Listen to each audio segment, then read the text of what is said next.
Une terre d'exception. Voilà la définition qu'il emporte pour décrire la Sicile.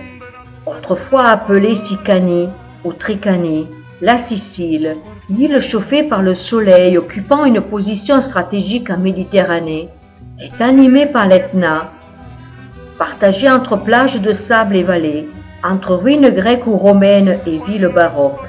Mais c'est au marché que l'on rencontre l'âme généreuse et passionnée de ses habitants. Kilo 2 euro, pregole! Bella pesca, bella pesca, bella pesca! Un chilo 2 euro pesca, un chilo 2 euro! E via la mano, non lo fai! E via la lì! Lo faccio! Via, devi mettere a sacco!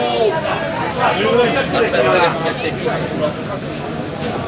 Vedi che a me piace lo calcio e non sei fame! No, fame! Qui sono e 5. Bella!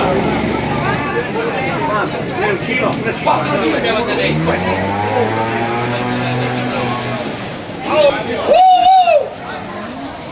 Belle pregole! Un chilo 2 euro, pregole! Un chilo 2 euro! Un chilo 2 euro, pregole! Che cazzo vuole?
Fondée par les Phéniciens au 7e siècle avant Jésus-Christ sous le nom de Zis, ou fleur, Palerme fut conquise par les Romains qui la rebaptisèrent Panormus, du grec Tupor.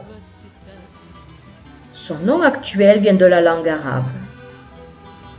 Sous la domination arabe, Palerme connut une période prospère, devenant le principal centre musulman d'Occident. En 1072, elle est conquise par les Normands qui permirent l'épanouissement du style arabo-musulman. La ville s'enrichit de nombreux palais, a été fréquentée de nombreux savants intellectuels venus de tous les horizons. Plus tard, elle tombera aux mains des Angevins, puis des Espagnols. Et au XVIIIe siècle, passera aux mains des Bourbons qui couvriront la ville de palais baroques.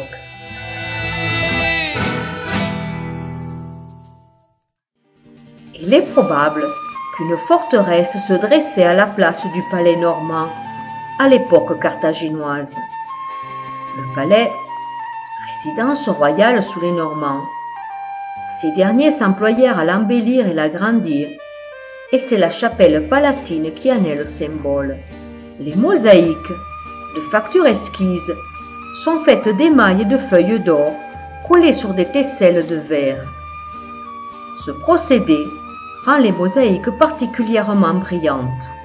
Elles retracent des épisodes de l'Ancien Testament et certaines scènes de la vie du Christ et des saints Pierre et Paul, constituant ainsi un véritable enseignement par l'image. Toute proche du palais normand, l'église San Giovanni degli Eremiti constitue avec son luxuriant jardin une oasis de calme et de fraîcheur où même les bruits de la ville s'évanouissent. L'église date du milieu du XIIe siècle et avec ses 5 coupoles, elle dénote le savoir-faire arabe à l'origine de ce style unique qu'est l'arabo-normand. Sobriété et dépouillement règnent à l'intérieur.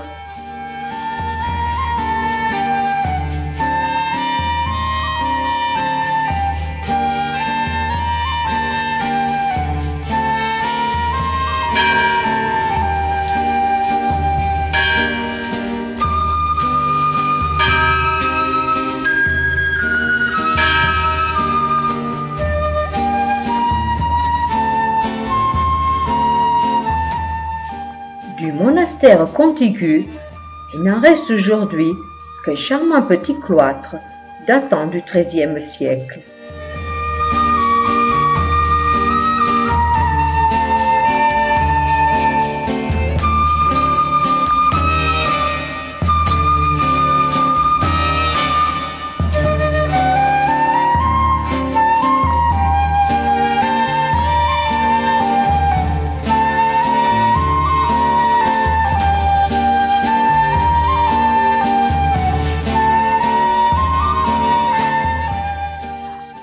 Montereale. À l'époque normande, le Montereale est une résidence et réserve de chasse pour les rois.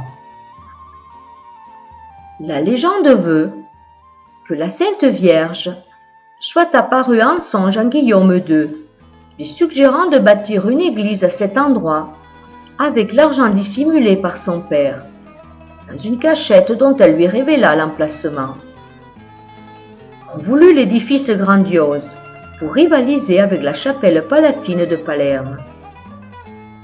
C'est pour cela que l'on employa les meilleurs artisans et sans regarder à la dépense. L'église est entourée par le palais royal et le couvent des bénédictins, dont on peut aujourd'hui encore admirer le magnifique cloître et jardin.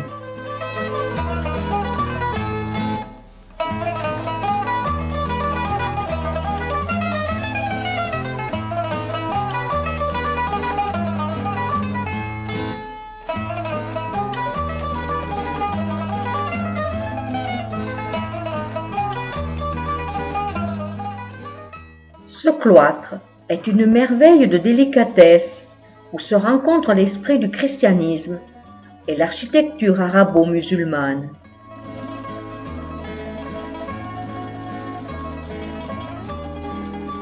Les chapiteaux sont tous décorés de figures d'hommes, d'animaux ou de fleurs et de feuilles.